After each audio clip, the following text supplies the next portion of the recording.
Call వస్తుంది చూద్దాం. Hello, hello, ఎవరండి? సభాయ గురవేనమా. నా పేరు అమ్మిరాజ్ పవన్ కుమార్ అండి. ఓకే అండి, ఎక్కడి నుంచి చేస్తున్నారు? మేము మచిలీపట్నం బందరు. ఓకే ఓకే అండి. అంటే ఈ నెంబర్ నుంచి ఆల్రెడీ నా ప్రొఫైల్ అయితే పంపించాము. అవునండి, ఫోటోస్ సహా. అవునండి. ఇది లైవ్ లో ఉన్నారు మీరు, చెప్పండి సార్. చెప్తున్నా కొన్ని సందేహాలు. కొంచెం అందరు మంచి జరగాలి, అందరు బాగుండాలని చెప్పి అంటున్నాను. త్రావ్య మేడం గారు కొంచెం బాగానే చేస్తున్నారు, అన్ని కూడా అందరికి బాగుండాలని చెప్పి మంచి పని చేస్తున్నారు. మంచిగా అందరి గురించి పోరాడుతున్నారు. Okay, good. అంతవరకు బ్రిటిష్ ఓకే, రైట్, బానే ఉంది. కానీ ఇక్కడ వచ్చేటప్పటికి ప్రజా సమస్యలు ఉన్నాయి. ప్రజా సమస్యల పట్ల నేను మొన్న 4 days బ్యాక్ కొత్త పార్టీ రావాలి అని చెప్పి త్రావ్య మేడం గారు కూడా అన్నారు. అంటే టిఎస్ లో, ఇప్పుడు నేను ఏపీలో ఉన్నా ప్రెసెంట్. ఏపీ మచిలీపట్నం అది బందరు. అందుకని ఇట్లా కొన్ని వచ్చినప్పుడు కొన్ని ఉండాలి, కొన్ని వ్యక్తిత్వంగా జరగాల్సినప్పుడు అందరికి న్యాయం జరగాలి. ఓకే, ప్రజలందరికీ న్యాయం జరగాలి అంటే కొత్త వాళ్ళు రావాలి, కొత్త రాజకీయం రావాలి.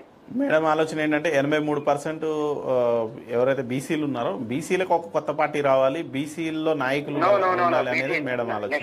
నెక్స్ట్ అసలు దాని క్వశ్చనే లేదు. బీసీలు 80% తెలంగాణలో ఉంటే మరి తర్వాత ఎస్సీ, ఎస్టీ, ఓసీ. అదే నేనేమంటున్నా, నేను ఇంకా కంప్లీట్ చేయలేదు. 83% బీసీలు ఉన్నారు, ఎస్సీ ఎస్టీలు ఉన్నారు, మైనారిటీస్ ఉన్నారు.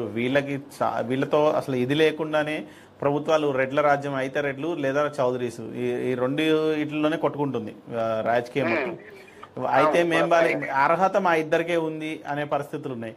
తెలంగాణలో ఇంకొంచెం విచిత్రంగా ఏంటంటే వెల్మ రాజ్యం, గట్టిగా అంటే 1% కూడా లేని వెల్మలు ఈ రోజు తెలంగాణను సాధిస్తున్నారు.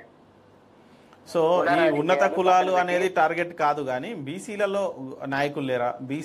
బీసీలు ఎందుకు బీసీల నాయకులకి ఓట్లేరు? అసలు ఇంత శాతం యాదవ్స్లో కానీ ఇక్కడున్న మున్నూరు కాపు, ఈ కొన్ని కమ్యూనిటీస్ ఉన్నాయి తెలంగాణలో కూడా. యాదవ్స్తో పాటు ఇంకో కొన్ని కమ్యూనిటీస్, ఈ కమ్యూనిటీస్ 2 రాష్ట్రాల్లో ఉన్నారు. ముదిరాజులు ఎక్కువగా ఉన్నారు, యాదవులు ఎక్కువగా ఉన్నారు ఈ రెండు రాష్ట్రాల్లో. వీళ్ళిద్దరి పైన ఎందుకు అంత చిన్న చూపు, వివక్ష? మొన్న రేవంత్ రెడ్డి కూడా ఎలక్షన్ క్యాంపెయిన్ లో చెప్పాడు, ముదిరాజులకి నేను ఈ ఎంపీ ఎలక్షన్ అయిపోగానే నెక్స్ట్ మినిటే నేను ముదిరాజులకి మినిస్ట్రీ ఇస్తా అన్నాడు. మరి ఏ ముదిరాజుని తీసుకొచ్చి కనీసం ఒక పూట భోజనమైన పెట్టిండా నాకు తెలియలేదు.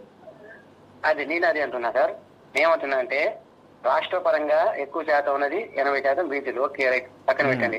కేంద్రం అన్ని ఆలోచించాలి, అన్ని కులాలు ఆలోచించాలిగా. ఈరోజు ఎస్సీ వర్గీకరణ బిల్లు కూడా పాస్ చేశారు. అదే అంటున్నా, ఎస్సీ గాని ఎస్టీ గాని అన్ని కులాలు ఆలోచించేది కేంద్రం, మూల కేంద్రం. వీళ్ళకెన్ని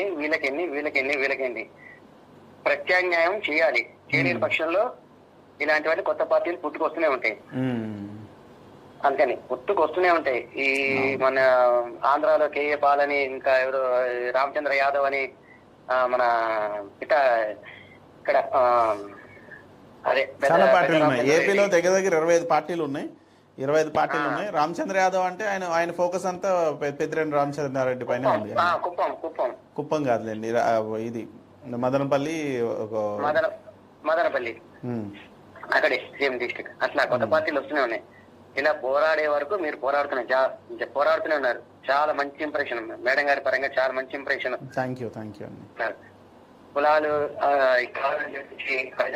ప్రజలు బాగుండాలని చెప్పి చేస్తూనే ఉన్నారు. అవును, పోరాడుతున్నారు, బాగుంది. కానీ ఎస్సీ, ఎస్టీ, బీసీ పక్కన మీ వాయిస్ బ్రేక్ అవుతుందండి, సార్. కొత్త రాజకీయం రావాలి,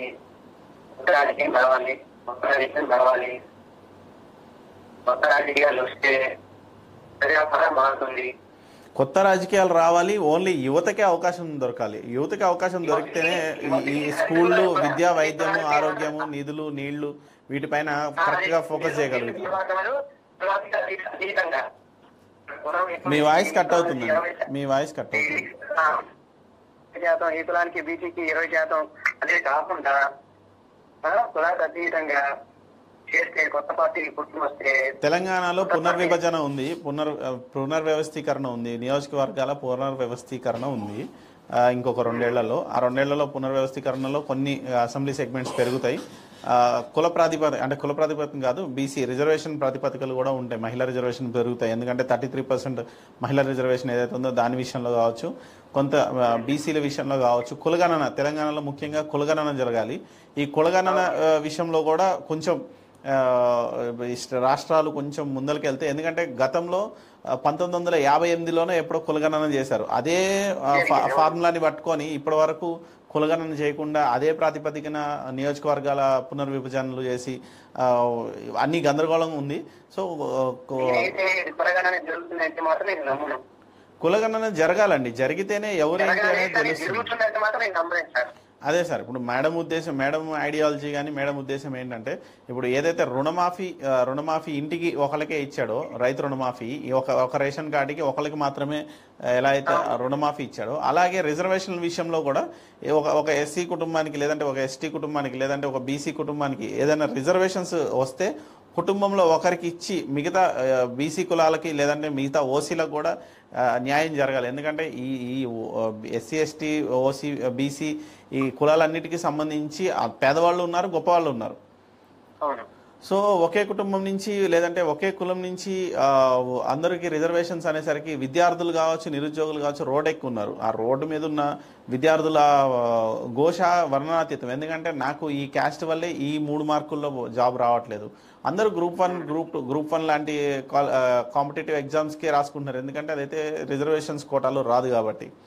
సో యూపీఎస్సీలో కూడా మొన్న మాకు దౌర్భాగ్యం ఏంటంటే స్మితా సబర్మల్ ఈ వికలాంగుల కోటను తీసేయాలని చెప్పేసి గందరగోళంగా ఆవిడ అసలు ఐఏఎస్ చదివిందా ఏం చదివిందో అర్థం కాలేదు. కానీ సో ఆవిడ అర్ధరహితంగా మాట్లాడడము, ఆవిడకి అసలు అందరు ఘన పదార్థం తీసుకుందా ద్రవ పదార్థం తీసుకుందా అని కామెంట్లు పెడుతున్నారు ఆవిడ విషయంలో అయితే. ఎందుకంటే ఏ స్టేజ్లో ఉంది, ఏ స్టేట్ ఆఫ్ మైండ్లో ఉండి ఆవిడ ఇలాంటి కామెంట్స్ చేశారు అనే సిచ్యువేషన్ ఉంది. ఇది యూపీఎస్సీలో కూడా కంప్లైంట్ ఇచ్చారు. నేషనల్ మీడియా కవర్ చేసింది బాగా, స్టేట్ మీడియాస్ ఎక్కడ కవర్ అవ్వకపోయినా నేషనల్ మీడియా కవర్ చేసింది. సో ఇలాంటి దౌర్భాగ్యమైన పరిస్థితులు ఉన్నాయి. ఖచ్చితంగా కొత్త పార్టీలు రావాలి, కొత్త పార్టీలు వస్తేనే ఏదైనా అందరు సపోర్ట్ ఉంటుంది. పృథ్వీ గారు ఉన్నారు కదా, బక్కా జస్టిన్ గారు గాని, పృథ్వీ గారు గాని, ఇలాంటి కొంతమంది అందరు ఉంటారు. ఇలాంటి వాళ్ళు కొంతమంది అందరు కూడా ముందుకు వస్తే కొత్త పార్టీ పుట్టుకొచ్చి కులాలకి అతీతంగా, కులాలు పక్కన పెట్టి అతీతంగా ఇవన్నీ కూడా నడిస్తే, అవన్నీ కరెక్ట్ గా నడిస్తే అంత బాగుంటుంది, అంత బాగుంటుంది. ఇంత శాతం అని పక్కన పెడితే ఇక్కడ డబ్బు కేంద్రం ఇచ్చిన అన్ని పక్కన వెళ్ళిపోతున్నాయి. ఎమ్మెల్యేలు బాగుంటున్నారు, ఎంపీలు బాగుంటున్నారు. నిందలు పడేదేమో ప్రజలు, మోసపోయేది ప్రజలు. నిందలు పడేదేమో మీడియా, మోసపోయేదేమో ప్రజలు. మాటలు పడేది మీడియా. ఏ మీడియా అందరూ పాపం మీడియా మధ్యస్థంగా ఉంటారు. అదే థ్యాంక్ యూ సార్ అయితే, థ్యాంక్ యూ సార్ అయితే. ఓకే సార్, నాకు థ్యాంక్ యూ.